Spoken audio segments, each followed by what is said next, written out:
अस्सलामुअलैकुम। Welcome to कोटोलुक्स। मैं हूं मोहम्मद हसीब अशरफ और आज हम बात करने जा रहे हैं कि एग्ज़ाम सर्वर को हम किस तरह जो है वो विंडो पीसी के ऊपर इंस्टॉल कर सकते हैं। तो आइए चलिए शुरू करते हैं। हमारा सेटअप स्टार्ट करने से पहले हमारे पास जो है उसकी एग्जीक्यूटेबल फाइल होना बहुत ज़रूरी है। अगर आपके पास पहले से जो है वो मौजूद है, अवेलेबल है, तो आप उसको रन कर सकते हैं। अदरवाइज़ हमें क्या करना पड़ेगा कि हमें जो है वो उसके लिए जो है वो फ़ाइल को डाउनलोड करना पड़ेगा। तो डाउनलोड करने के लिए आपको क्या करना पड़ेगा कि सिंपल अपना ब्राउज़र ओपन करना पड़ेगा। ब्राउज़र ओपन करने के बाद आपको टाइप करना पड़ेगा एग्ज़ाम सर्वर और हिट इंटर बटन और फर्स्ट जो हमारे पास लिंक होगा उसको हम जो है वो ओपन कर लेंगे। ओपन करने के बाद हमारे पास ये एग्ज़ाम की जो है वो ऑफिशियल वेबसाइट ओपन हो चुकी है apache-friends.org के नेम से। यहाँ पर आप देख रहे हैं कि एग्ज़ाम के जो है वो डिफरेंट जो है वो वर्जन जो है वो यहाँ पर आपको नज़र आ रहे हैं। Exams for Windows, exams for Linux, exams for OS operating systems. क्योंकि हम जो है वो आज हमारा जो टॉपिक है वो बेसिकली किसका है, एग्ज़ाम की इंस्टॉलेशन का। किसके ऊपर? विंडोज़ पीसी के ऊपर। कि ऐसे पीसी जो विंडो को रन कर रहे हैं उनके ऊपर जो है वो हमने एग्ज़ाम को किस तरह से इंस्टॉल करना है। तो यहाँ पर आप जो है वो देख सकते हैं कि इसका वर्जन बताया गया है 7.2.33। PHP का वर्जन साथ में मेंशन। और अगर आप मज़ीद देखना चाह रहे हैं कि इसके अंदर क्या क्या अवेलेबल है तो आप यहाँ से जो है वो इसको चेक कर सकते हैं। एग्ज़ाम हमारे पास बेसिकली जो है वो एक पैकेज्ड सॉफ्टवेयर है। पैकेज सॉफ्टवेयर मीन्स कि इसके अंदर जो है वो एक से ज़्यादा जो है वो फीचर्स अवेलेबल हैं। लाइक हम इसमें हमारे पास अगर यहाँ पर देखें इंक्लूड्स में, तो इंक्लूड्स में हमारे पास Apache, MariaDB, PHP my admin, open SSL, XAMPP control panel, Webalizer, Mercury mail transport systems, FileZilla, FTP server, Tomcat और पर्ल जैसे जो है वो फीचर जो है वो एक ही बंडल के अंदर जो है वो हमें मिल जाते हैं। तो इसलिए जो एग्ज़ाम है वो हमारा क्या है, पैकेज सॉफ्टवेयर है। तो क्योंकि मेरा सिस्टम जो है वो 64 बिट आर्किटेक्चर का है, तो मुझे जो है वो उसके लिए 64 बिट का डाउनलोड करना पड़ेगा। अगर आपका सिस्टम जो है वो 32 बिट का है तो फिर उसके लिए जो है वो आपको यहाँ पे जो है या आप मोर डाउनलोड से क्लिक करके जो है वो डाउनलोड कर सकते हैं। अगर यहाँ पर करें तो आपके पास सोर्स फोर्क के ऊपर जो है वो आपको ले जाया जाएगा और यहाँ पर आप जो है वो एग्ज़ाम विन 32।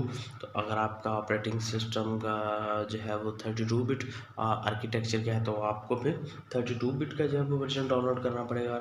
और अगर आपके पास 64 बिट का ऑपरेटिंग सिस्टम है तो फिर आपको 64 बिट का जो है वो डाउनलोड करना पड़ेगा। तो यहाँ से आप जो है वो क्लिक करके जो है वो सिंपल जो है वो इसको डाउनलोड कर सकते हैं। यहाँ पर देखो तो हमारी डाउनलोडिंग जो है वो अपीयर हो चुकी है। क्योंकि ये मेरे पास ऑलरेडी डाउनलोडेड है और मुझे इसको डाउनलोड करने की दोबारा ज़रूरत नहीं है। तो इसलिए जो है मैं अपने क्रोम को जो है वो मिनिमाइज़ कर दूंगा और यहाँ पर मेरे डेस्कटॉप के ऊपर सेटअप की फ़ाइल मौजूद है। मुझे क्या करना पड़ेगा, इसको रन करना पड़ेगा। अब इसको रन करने से पहले आपने जो है वो 2-3 चीज़ें जो है वो माइंड में रखनी है। एक तो ये कि आपने इसको इंस्टॉल करते वक्त सबसे पहले जो है वो एंटीवायरस जो है अपना उसको डीएक्टिवेट कर लेना है। सम टाइम ये होता है कि जब हम उसके एक्जी फाइल को जो है वो रन करते हैं तो जो एंटीवायरस है उसको जो है वो करप्ट कर चुका होता है, तो या तो वो इंस्टॉल नहीं हो पाती और अगर इंस्टॉल हो भी जाए तो वो हमारे पास जो है वो सक्सेसफुल इंस्टॉल नहीं होती। उसमें जो है वो हमें फिर डिफरेंट एरर का जो है वो सामना करना पड़ता है। एक चीज़। और दूसरी चीज़ जो हमें करनी है वो यूएसी है, यूज़र अकाउंट कंट्रोल। उसको हमें क्या करना पड़ेगा, डीएक्टिवेट करना पड़ेगा। अगर हम जो है उसको डीएक्टिवेट नहीं करेंगे तो फिर क्या होगा कि ड्यूरिंग इंस्टॉलेशन जो है वो हमारे कुछ फीचर्स जो है वो क्या हो जाएंगे, लिमिटेड हो जाएंगे। और उन लिमिटेड फीचर्स को जो है वो हम जो है वो बाद में यूटिलाइज नहीं कर सकेंगे। तो इसलिए जो है वो आपने सेकंड क्या करना है कि आपका जो यूएसी है, यूज़र अकाउंट कंट्रोल है, उसको आपने कंट्रोल पैनल के अंदर जाके डीएक्टिवेट कर लेना है। अब यहाँ पर हमारे पास क्या हो रहा है कि यहाँ पर हमारे पास अपीयर हो रहा है कि वो हमसे परमिशन मांग रहा है, एडमिनिस्ट्रेटिव प्रोविज़न मांग रहा है। तो हम इसको जो है वो अलाउ कर देंगे कि जी हाँ, हम जो है वो इस एप्लीकेशन को अपने सिस्टम के ऊपर या अपनी इस डिवाइस के ऊपर इंस्टॉल करना चाह रहे हैं। जैसे ही हम इसको अलाउ करेंगे तो कुछ टाइम के बाद जो है वो हमारी इसके इंस्टॉलेशन का जो है वो डायलॉग बॉक्स जो है वो हमारे पास अपीयर हो जाएगा। क्योंकि हमें पता है कि ये जो सॉफ्टवेयर्स हैं वो थोड़ा सा टाइम टेकिंग होते हैं। तो जी लीजिए हमारा जो है वो हो चुका है। यहाँ पर अगर आप देखें तो मेरे पास एक वार्निंग शो कर रहा है। अब ये वार्निंग किस चीज़ की है, important because an activated user control UAC. जैसे मैंने आपको पहले बताया कि आपने इसको जो है वो कंट्रोल पैनल के अंदर जाकर डीएक्टिवेट कर लेना है, ताकि आपके सारे के सारे फीचर्स जो हैं विदाउट एनी रिस्ट्रिक्शंस जो है वो किसी भी पाबंदी के बगैर जो है वो सारे के सारे इंस्टॉल हो सकें। मैंने इसको डीएक्टिवेट नहीं किया तो इसलिए जो है वो मेरे पास वो वार्निंग शो कर रहा है कि अगर आप इसको डीएक्टिवेट करने के बगैर जो है वो इसको अलाउ करेंगे तो फिर हो सकता है कि आपके कुछ फंक्शंस जो हैं, कुछ फीचर्स जो हैं वो क्या हों, रिस्ट्रिक्टेड हो। तो इस चीज़ से बचने के लिए आपने क्या करना है, इसको पहले डीएक्टिवेट कर लेना है। यहाँ से मैं इसको ओके करूँगा और नेक्स्ट यहाँ पर आप हमारे पास जो स्क्रीन अपीयर हो रही है ये हमारी सिलेक्शन ऑफ कंपोनेंट्स है कि इस पैकेज के अंदर, जैसे कि मैंने पहले बात की कि ये हमारे पास पैकेज सॉफ्टवेयर और इसके अंदर बहुत सारे जो है वो फीचर्स अवेलेबल हैं। तो यहाँ पर बारी आती है उन फीचर्स को, उन कंपोनेंट्स को सिलेक्ट करने की कि हम कौन से कंपोनेंट्स जो है वो इंस्टॉल करना चाह रहे हैं और कौन से कंपोनेंट्स इंस्टॉल नहीं करना चाह रहे हैं। ये जो हमारे पास हाईलाइटेड जो है वो आपको ग्रे कलर में आ रहे हैं, ये बाय डिफ़ॉल्ट है और इन्होंने हर सूरत में इंस्टॉल होना ही होना है, अदरवाइज़ आपका जो है वो एग्ज़ाम काम नहीं करेगा। उसके बाद हमारे पास ऑप्शनल है कि हम MySQL जो है वो हम इसको रखना चाह रहे हैं या हम इसके अलावा कोई और जो है वो SQL के लिए जो है वो यूज़ करना चाह रहे हैं। तो इसको मैं अनटिक या टिक करके जो है वो सेलेक्ट या डीसेलेक्ट कर सकता हूँ। तो मुझे इसमें से किसी भी चीज़ को जो है वो चेंज नहीं करना, मुझे सारी की सारी चीज़ें जो हैं वो इनको रखना है, क्योंकि हम MySQL जो है वो मुझे अपनी क्यूरीज जो है वो राइट करने के लिए, अपने डेटाबेसेस बनाने के लिए जो है वो काम आएगा। और फाइल FTP जो सर्वर है, ये हमारी जब हमने ऑफलाइन से ऑनलाइन जो है वो अपने लाइव सर्वर के ऊपर जो है वो अपनी वेबसाइट को जो या एप्लीकेशन जिसको हमने लोकली डेवलप किया है उसको अपलोड करना हो तो इसकी मदद से हम जो है वो क्विकली कर सकते हैं। तो मैं इसको नेक्स्ट कर दूंगा और नेक्स्ट करने के बाद जो है वो यहाँ पर बारी आती है डायरेक्टरी चेंज करने की। अगर तो आप चाह रहे हैं कि डायरेक्टरी किसी और के ऊपर इसको इंस्टॉल करना चाह रहे हैं, लाइक आप डी के ऊपर, ई के ऊपर, वटेवर जो भी आपकी पार्टीशन है हार्ड ड्राइव की या कोई और फोल्डर है उसके ऊपर आप जो है वो उसको इंस्टॉल करना चाह रहे हैं, तो आप जो है वो सेलेक्ट कर सकते हैं यहाँ से। जी, तो यहाँ पर आप आके अपना जो है वो जो भी पाथ होगा अपना वो पाथ देंगे और जो है वो उसको सिलेक्ट करके आप नेक्स्ट कर देंगे। उसके बाद है लैंग्वेजेस की। तो अकॉर्डिंग टू आवर एरियाज़ जो है वो हम क्या करते हैं कि अमूमन जो है वो हम इंग्लिश का इस्तेमाल करते हैं। इसमें और भी लैंग्वेजेस हो सकती हैं, ये वेरी कर रही होती हैं हमारे कंट्री टू कंट्री। तो ये इसमें डच लैंग्वेज भी दी हुई है जिसको मैं अंडरस्टैंड नहीं कर सकता, मुझे नहीं पता कि डच लैंग्वेज में क्या क्या होगा, किस तरह से होगा। तो क्योंकि मैं इंग्लिश से फेमिलियर हूँ तो मैं क्या करूँगा, इंग्लिश सेलेक्ट कर लूँगा और नेक्स्ट। अब यहाँ पर अगर आप जो है वो एप्लीकेशंस इस पैकेज सॉफ्टवेयर के अंदर जो एप्लीकेशंस हैं या इस पैकेज सॉफ्टवेयर को इंस्टॉल करने के बाद जो एप्लीकेशंस आप कर सकते हैं, किस तरह से कर सकते हैं, उसके बारे में अगर आप जानना चाह रहे हैं तो आप इस लिंक को फॉलो करते हुए भी जो है वो इसको देख सकते हैं। अदरवाइज़ या वो आप इसको अनटिक कर दें और अनटिक करने के बाद नेक्स्ट और उसके बाद अगेन नेक्स्ट। जी, तो यहाँ पर हमारी जो है वो इंस्टॉलेशन स्टार्ट हो जाएगी। अगर तो हमारी जो सारी कॉन्फ़िगरेशन जो हम प्रीवियस करके आ चुके हैं यहाँ तक, अगर जो है वो प्रॉपर्ली जो है वो ध्यान से की गई हैं, तो फिर हमारी जो है वो इंस्टॉलेशन जो है वो सक्सेसफुली हो जाएगी। अदरवाइज़ जो है वो हमारे पास कोई ना कोई एरर जनरेट करेगा।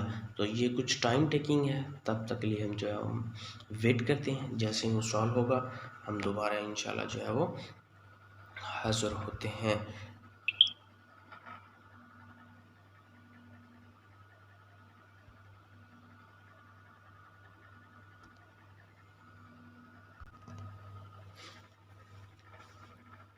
जी, तो फाइनली जो है वो इंस्टॉलर जो है वो क्रिएट हो रहा है हमारे एग्ज़ाम सर्वर का, और इसके बाद हमारा हो जाएगा install exam on window PC, और देन हम उसको चेक करेंगे कि हमारा जो है वो एग्ज़ाम जिसको हमने इंस्टॉल किया है वो काम कर रहा है या नहीं। मीन्स कि हमारी जो है वो इंस्टॉलेशन है वो सक्सेसफुली हो चुकी है या नहीं हो चुकी, उस चीज़ को हम चेक करेंगे। अगर आपको किसी प्रॉब्लम का सामना करना पड़े तो आप जो है वो कमेंट सेक्शन में अपना फीडबैक या आपकी जो भी प्रॉब्लम हो आप उसको जो है वो शेयर कर सकते हैं मेरे साथ। इंशाल्लाह जो है वो मैं उसका जो है वो आपको बेहतर सॉल्यूशन जो है वो प्रोवाइड करूँगा। जी, तो फाइनली हमारा जो है वो एग्ज़ाम सर्वर सक्सेसफुली इंस्टॉल हो चुका है, और अब वो कह रहा है कि do you want to start the control panel now. जी, तो हम जो है वो कंट्रोल पैनल को अभी इंस्टॉल करना चाह रहे हैं, स्टार्ट करना चाह रहे हैं, ताकि हमें पता चल सके कि हमारा जो एग्ज़ाम है वो सक्सेसफुली इंस्टॉल हुआ है और काम कर रहा है या नहीं काम कर रहा। जी, तो फिनिश पे क्लिक करते हैं, हमारा जो है वो कंट्रोल पैनल जो है वो हमारे पास ओपन हो जाएगा, जिसके ऊपर हमारे जो फीचर्स इसके अंदर हमने डिस्कस किए थे। वाह, हमारा जो है वो कंट्रोल पैनल आ गया है। यहाँ तक तो हो चुकी है सक्सेसफुली इंस्टॉलेशन, और अब चेक करते हैं कि इसकी वर्किंग को, कि ये काम भी कर रहा है या जस्ट जो है वो इंस्टॉलेशन ही कंप्लीट हुई है। तो चलिए स्टार्ट करते हैं हमारे सबसे पहले अपाची सर्वर को। जी, तो रनिंग जी, तो सक्सेसफुली हमारा जो है वो अपाची का मॉड्यूल जो है वो स्टार्ट हो चुका है बगैर किसी एरर के। तो अब हम स्टार्ट करते हैं माई एस क्यू एल। जी, तो हमारा माई एस क्यू एल भी सक्सेसफुली स्टार्ट हो चुका है, और वो पोर्ट कौन सी यूज़ कर रहा है, 3306। और जो हमारा अपाची है वो HTTP के लिए 80 पोर्ट यूज़ करेगा और HTTPS के लिए 443 पोर्ट। जी, तो अब हम इसको चेक करते हैं अपने ब्राउज़र के अंदर। तो ब्राउज़र में जाएंगे और जाकर टाइप करेंगे लोकल होस्ट और इंटर कर देंगे। जी, तो फाइनली हमारा जो है वो डैशबोर्ड जो है वो आ चुका है एग्ज़ाम सर्वर का। तो दैट्स मीन्स के सक्सेसफुली जो है वो स्टार्टिंग होने के बाद अपाची सर्वर और माई एसक्यूएल हमारा जो उसका डैशबोर्ड है वो भी ओपन हो चुका है, जिसमें वो हमें बता रहा है कि इसके अंदर क्या क्या चीज़ें इंक्लूड थी। अपाची, मारियाडीबी, PHP पर्ल, और वो कह रहा है कि welcome to exam for Windows 7.4.10।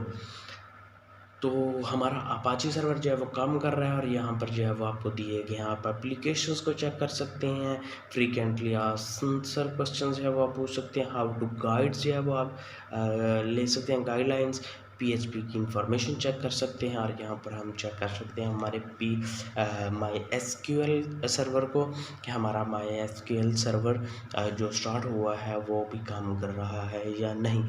जी, तो हमारा माई एसक्यूएल भी जो है वो ओपन हो चुका है। तो दैट्स मीन्स कि हमारी जो एग्ज़ाम सर्वर की इंस्टॉलेशन थी वो सक्सेसफुली कंप्लीट हो चुकी है। उम्मीद करता हूँ कि आपको आपको समझ आ गई होगी। और अगर फिर भी आपको किसी प्रॉब्लम का सामना करना पड़े तो आप कमेंट सेक्शन में अपना प्रॉब्लम लिख कर जो है हम शेयर कीजिए, और इंशाल्लाह जो है वो आपको उसका बेहतर सॉल्यूशन जो है वो बताया जाएगा। तो इजाज़त दीजिए, अल्लाह हाफ़िज़।